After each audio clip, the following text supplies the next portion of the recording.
Saudara, pasca peristiwa kecelakaan kereta yang terjadi di stasiun Bekasi Timur, Jawa Barat, Komite Nasional Keselamatan Transportasi telah menguji jalur sinyal termasuk juga lintasan listrik agar KRL termasuk juga kereta api jarak jauh kembali dapat melintasi stasiun Bekasi Timur, saudara.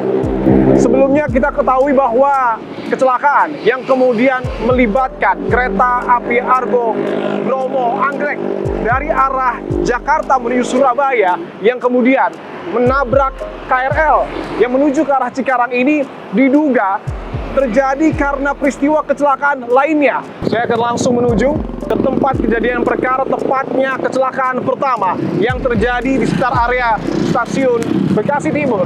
Namun sebelum itu, saudara, saya akan gambarkan terlebih dahulu dan jelaskan kronologi kecelakaan kereta api dan KRL yang menewaskan 16 orang dan melukai 90 orang lainnya. Sepekan berlalu namun pilu masih membelenggu kepergian rekan kami Nur Ainia Eka Ramadina atau yang akrab disapa Ain ke hadapan ilahi meninggalkan duka mendalam. Ain adalah salah satu dari 16 korban meninggal dunia dalam kecelakaan kereta di stasiun Bekasi Timur. Mereka adalah perempuan-perempuan tangguh yang langkah perjuangannya terhenti secara tragis. Salah satunya adalah Nur Laila, seorang guru SD yang baru saja meraih gelar magister. Ia dikenal punya dedikasi tinggi bagi dunia pendidikan. Almarhumah itu adalah guru yang mempunyai potensi sangat tinggi, dedikasi yang sangat tinggi, banyak kegiatan sekolah yang atas prakarsa beliau. Kecelakaan yang terjadi di stasiun Bekasi Timur tak berdiri sebagai satu peristiwa tunggal. Ada dua kecelakaan dalam rentetan tragedi ini. Tragedi bermula pada Senin malam tanggal 27 April 2026 sekitar pukul 20.40 waktu Indonesia Barat. Sebuah taksi listrik mogok dan berhenti di tengah rel di perlintasan sebidang Ampera yang berjarak kurang lebih 200 meter dari stasiun Bekasi Timur. Kendaraan ini kemudian tertemper KRL relasi Cikarang, Jakarta. PT KAI menduga kejadian ini membuat sistem perkeretaapian di stasiun Bekasi Timur terganggu. Akibat gangguan tersebut, KRL relasi Kampung Bandan Jakarta Cikarang yang melintas di jalur berlawanan harus berhenti darurat. KRL ini tertahan di stasiun Bekasi Timur. Tak lama kemudian dari arah belakang di jalur yang sama dengan KRL, kereta api Argo Bromo Anggrek relasi Gambir Surabaya Pasar Turi melaju. Kereta jarak jauh itu langsung menabrak rangkaian KRL relasi Kampung Bandan Cikarang yang sedang berhenti di jalur tersebut. Bagian belakang rangkaian KRL yaitu kereta khusus perempuan ringsek seketika. Proses evakuasi berlangsung kurang lebih selama 12 jam. Kecelakaan fatal ini menyebabkan 16 orang meninggal yang semuanya merupakan penumpang kereta khusus perempuan dan 90 orang luka-luka.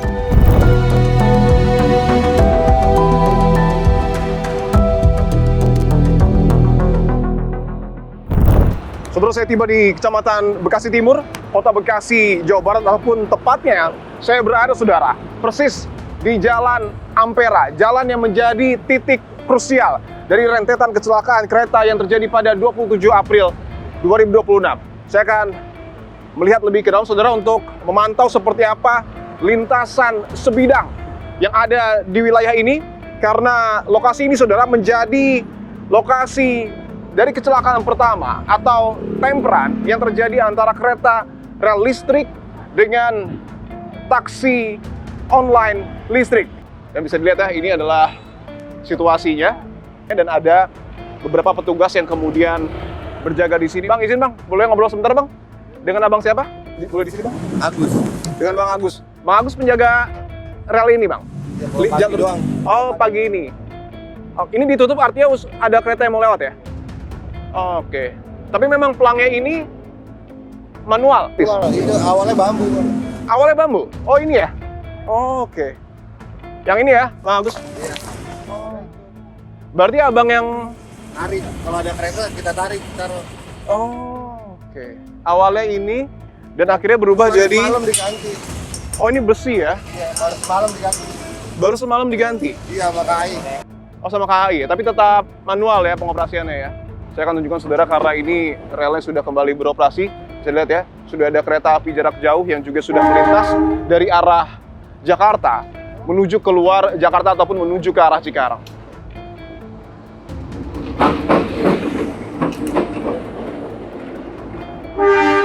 Dan setelah kereta lewat, dibuka secara manual ya, oleh petugas yang berjaga.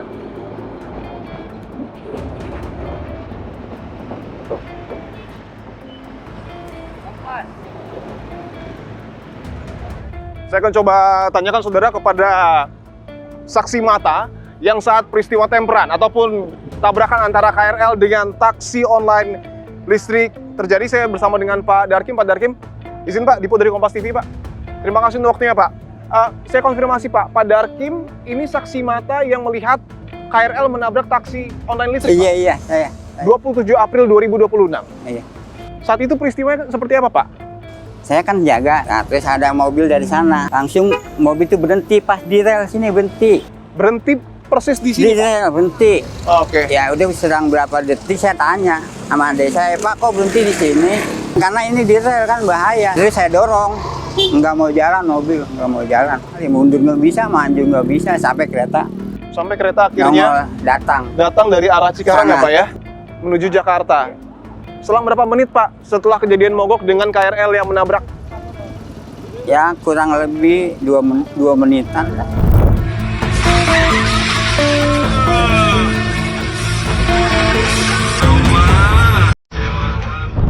Terus saya bersama dengan Pak Darkim akan melihat ya sejauh apa taksi online listrik tersebut terseret ketika terjadi temperan ataupun tabrakan antara kereta rel listrik dengan taksi tersebut, saudara. Oke. Di mana tempatnya, Pak? Ini Pak, sini kalau nggak salah. Sini ya? Oke. Ini kemarin udah didorong, udah diangkat sama rame-rame. Tadinya kan di sana, masih diangkut di kereta. Saya akan tunjukkan saudara melalui visual drone lokasi persis dari taksi online listrik tersebut pada saat masih berada ya di lokasi ini beberapa hari setelah kejadian.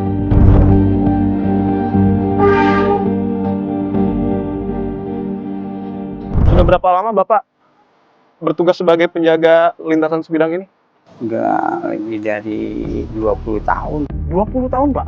Artinya jalur ini sudah ada dari 20 tahun lalu? Udah 20 tahun lalu.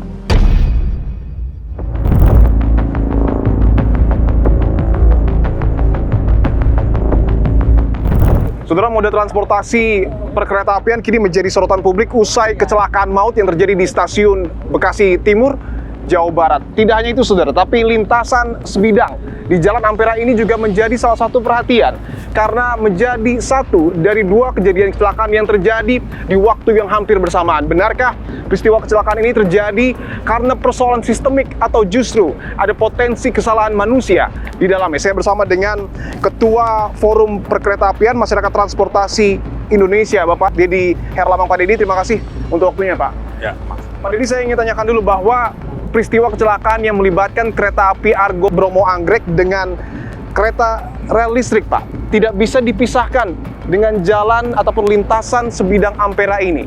Saya ingin minta tanggapan Anda terkait kecelakaan ini.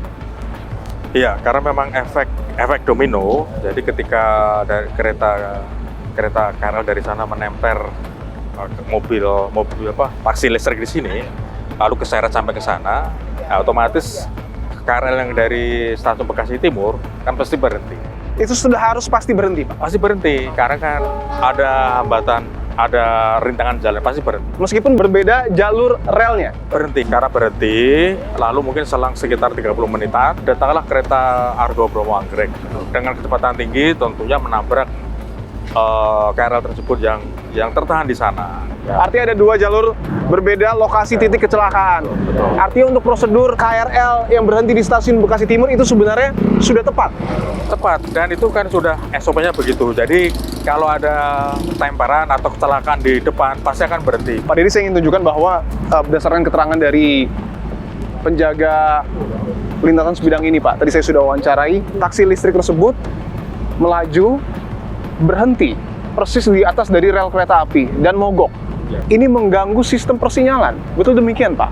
Bisa iya dan tidak ya. Bisa iya dan tidak? Iya, ya. Karena kalau kita menurut historis pengalaman dulu-dulu, Ya. di sekitar Jatinegara sampai Cikarang itu kan sudah puluhan kali, mungkin bahkan sudah ratusan Oke. ketemper mobil ketemper kereta, tapi juga sinyalnya juga normal gitu. Ya memang perlu KNKT ya untuk melihat bahwa dengan ada temperan itu apakah ada rusak. Tapi kalau saya lihat dari kerusakannya sendiri kan juga tidak begitu parah. Tidak terlalu parah ya? Itu bekasnya kan sudah masih kelihatan. Oh itu ya, yang retak itu ya? Betul. Oke. Betul. Kecuali kalau semisal seperti truk atau bus itu ya bisa menabrak sinyal itu, tiang sinyal itu mungkin error. Yang sinyal? Nah itu warna kuning hitam. Kuning hitam nah, itu ya? Itu sinyal itu. Itu sinyalnya ya? Itu sinyal. Oh. Kalau itu ditabrak ya pasti error. Dari sini kan aman semua, kan nggak ada kabel yang error kan. Iya. Tapi saya ingin ajak Pak Dedi untuk melihat situasi di lintasan sebidang Ampera. Saya ingin tunjukkan Pak Dedi. Aspalnya masih baru Pak. Masih baru. Portalnya juga tidak otomatis dan portalnya juga baru. Tidak ada sinyal, tidak ada sirine. Apakah lintasan sebidang seperti ini layak untuk beroperasi? Tetap layak, artinya layak itu sesuai standarisasi dari undang-undang tentang lalu lintas angkutan jalan. Itu semua sudah rambu-rambu semua. Itu kalau misal tidak ada palang pintunya juga sebenarnya juga bisa resmi.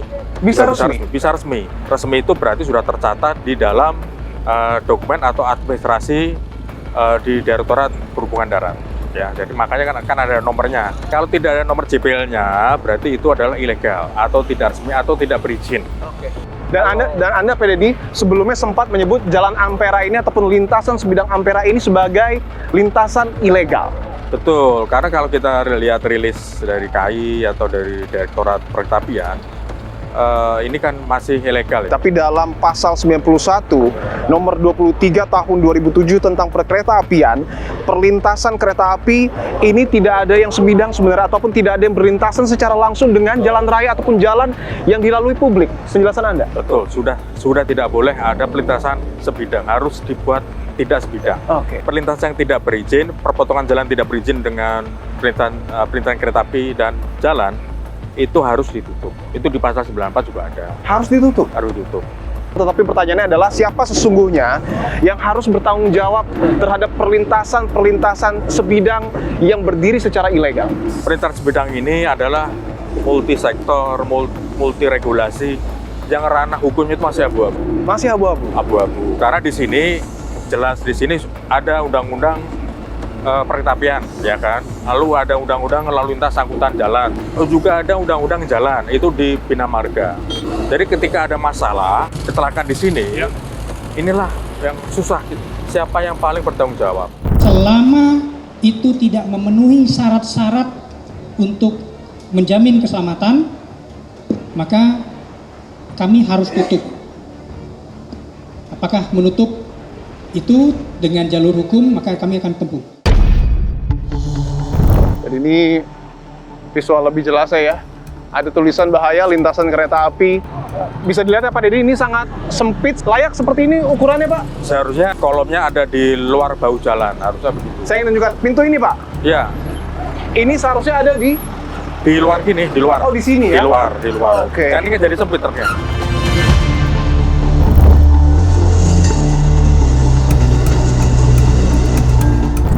Lintasan kereta api ini banyak yang tidak dijaga ya, banyak tidak dijaga. Di Jawa ada 1.800 titik yang juga lintasan seperti ini. Kita akan perbaiki semua ya, lintasan tersebut ya.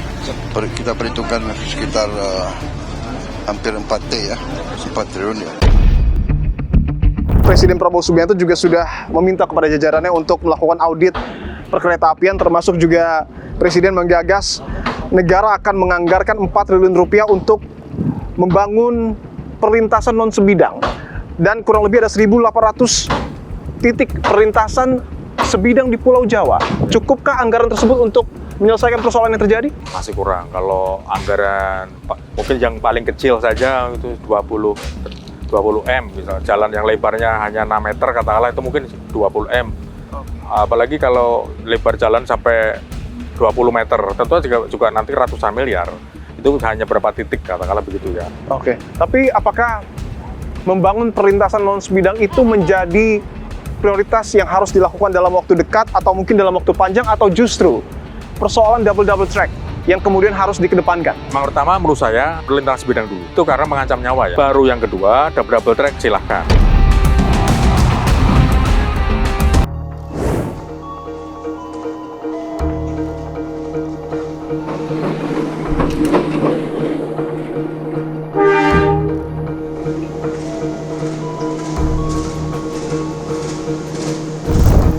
Terus saya bersama dengan Pak Dedi Herlambang sudah tiba ya di stasiun Bekasi Timur yang menjadi epicentrum ataupun lokasi kecelakaan antara kereta api Argo Bromo Anggrek ya dengan KRL ini mungkin ya Pak.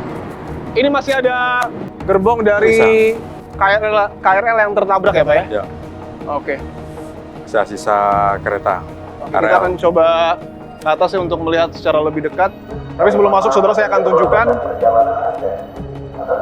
kurang lebih 200 meter ya, Pak Dedi, jarak dari lintas sebidang Ampera yang tadi kita sudah datangi. Dan secara sederhananya adalah itu kecelakaan pertama, temperan yang terjadi antara KRL dari arah Cikarang menuju Jakarta dengan taksi listrik, yang kemudian menyebabkan kecelakaan kedua, tepatnya di tempat berdiri kita saat ini, Stasiun Bekasi Timur. Kita akan coba langsung masuk, saudara, ke Stasiun Bekasi Timur.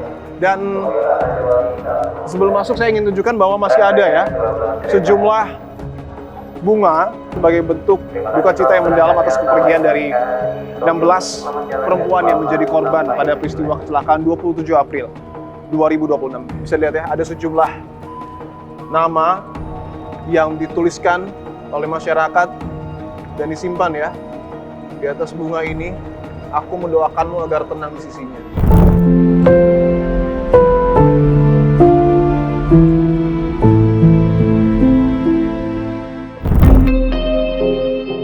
Kecelakaan terjadi di peron 1 ya. Persis di depan saya dan juga Pak Dedi adalah gerbong dari kereta rel listrik yang tertabrak oleh kereta api Argo Bromo Anggrek 27 April 2026. Masih dipasang garis polisi, masih ditutup terpal, dan saya akan tunjukkan lebih detail lagi, saudara. Ini bisa ditunjukkan ya, ini masih ada puing-puing yang kemudian berserakan ya di pinggir dari rel yang ada di Stasiun Bekasi Timur. Itu yang tanda merah itu, Ya, itu adalah belakang. Berarti kereta ini belakang persis. tanda merah itu, Pak Dedi. Merah, ya. Dan memang ironisnya itu adalah gerbong yang ditempati oleh perempuan, KKW, kereta khusus wanita. kereta khusus wanita. Saya dengan Pak Dedi akan tunjukkan lebih jelas ya, dan bisa dilihat itu ada bagian kaca yang pecah ya. Dan mungkin bisa menggambarkan betapa kencangnya, betapa kerasnya peristiwa pada saat tabrakan terjadi.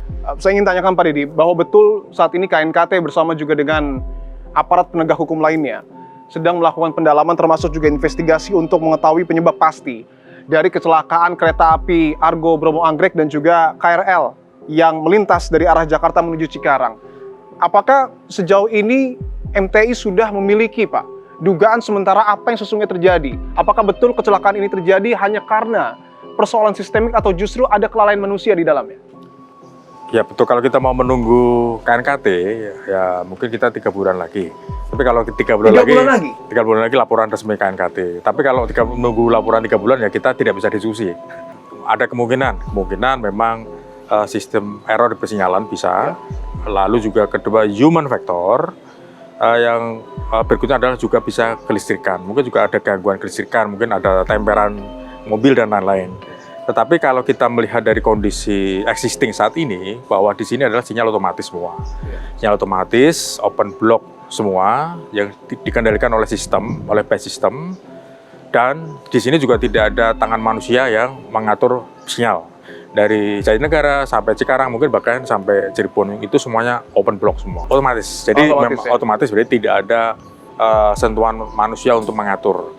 Nah, kalau semisalnya error, semacam error berarti semua peta ini error semua. Kalau memang ada gangguan sinyal, harusnya semuanya error ya? Dan dikendalikan secara kedaruratan sinyal. Tetapi mungkin praduga kita memang saat itu mungkin masinis mungkin juga lalai, atau boleh dikatakan mungkin sudah melihat sinyal merah, tetapi karena mungkin jaraknya terlalu dekat sehingga Tidak mampu, karena kalau melihat kecepatannya kereta Argo Bromo Anggrek, itu kan rata-rata kalau melewat di sini itu 90 sampai 100 km per jam. 90 sampai 100 km per jam. 100 km per jam. Kalau jarak persinyalannya mungkin hanya 1 kilo atau 1,5 kilo, mungkin waktu pengeremannya itu kurang. Mungkin bisa juga seperti itu.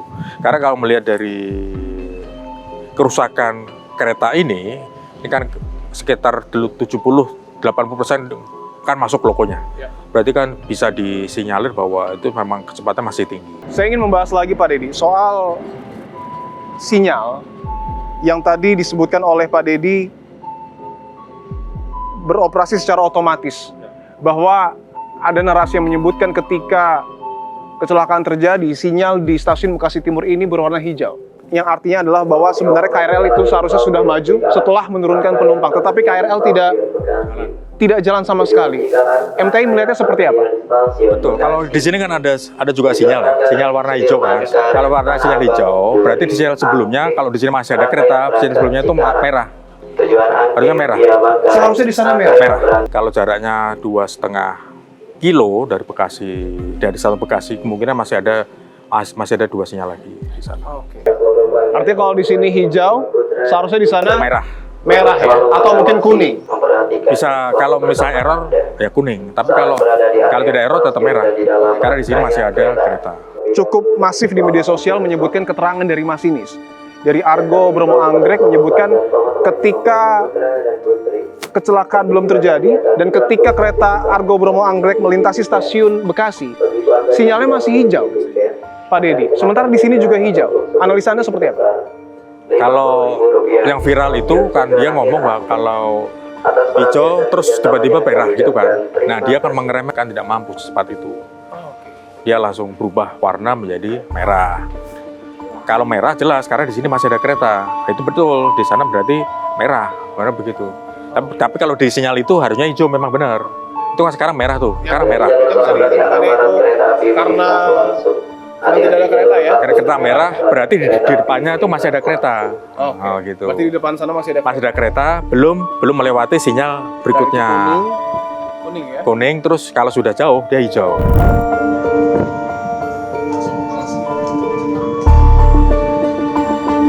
Saya akan tunjukkan ya saudara dengan Pak Dedi, itu sinyal yang disebut tadi apa ya? Harus berjalan secara otomatis ya? Ya. Ketika hijau artinya?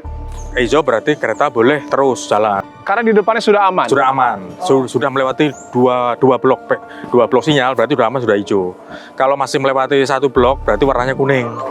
Oh, Oke.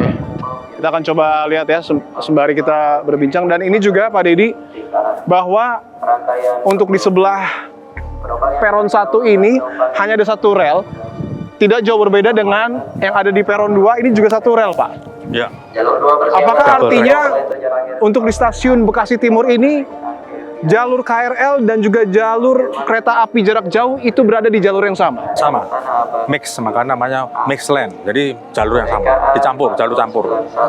Kalau ideal ya memang harus dipisah ya. Seharusnya dipisah? Jadi di sini untuk perkotaan, di sana untuk antar kota. Antar kota, makanya kalau dari Bekasi itu kan sampai sini ada double track sampai sana. Artinya di stasiun Bekasi Sudah ada double track? 2 dan 2, jadi 4. 2 dan 2? 4 rel, Oke. double track. Bekasi sampai Jatinegara sudah 4. Nah, seharusnya kan sudah kita dibangun sampai Cikarang harusnya sama. Seperti itu. Ada satu lagi Pak Dedi, bahwa dalam Permen Hub nomor 52 tahun 2014 telah diatur terkait dengan sistem keselamatan kereta api otomatis atau SKKO. Apakah sistem ini sudah diimplementasikan saat ini Pak Dedi? Belum. Tapi kalau di perintah PM itu sebenarnya sudah jelas ya. Sejak diterbitkan 5 tahun sudah ada implementasi. Oke. Itu katakanlah kalau ada SKKO-nya itu ditempel di kereta, itu ada sinyal kalau semisal di depan misalnya ada rintangan jalur ya, entah itu kerbau atau mobil atau siapapun orang, itu otomatis akan berhenti sendiri. Otomatis akan berhenti sendiri tanpa menunggu masinis. Dan itu yang belum kita punya sama sekali. Meskipun peraturannya sudah ada sejak tahun 2014.